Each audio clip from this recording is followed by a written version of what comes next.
ठीक अच्छे किंतु किंतु मैडम मु बुझी परिलिन तमे एड्स रोग विषय जानिछ हां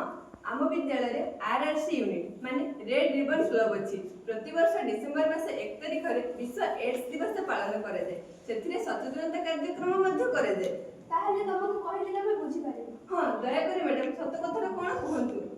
तमो दादा को एड्स रोग होइछि एड्स रोग तमे भयभीत हो नाही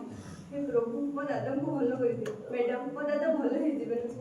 तमे कांदो तमो दादा को भलो करबा दायित्व मोर तांकर टेस्ट हिची से प्रतिदिन मेडिसिन खाइबे एवं प्रतिदिन सकाळ उठी व्यायाम करिवे एवं खाद्य उपर गुरुत्व देबे आ हां 1097 को कॉल करी एही एड्स रोग विषय अधिक सूचना पाइ पारिबो आ तम विद्यालय साग मानकु नै एही एड्स रोग उपर सचेतनता करा एवं मु मध्ये सेथिरे शामिल हेबी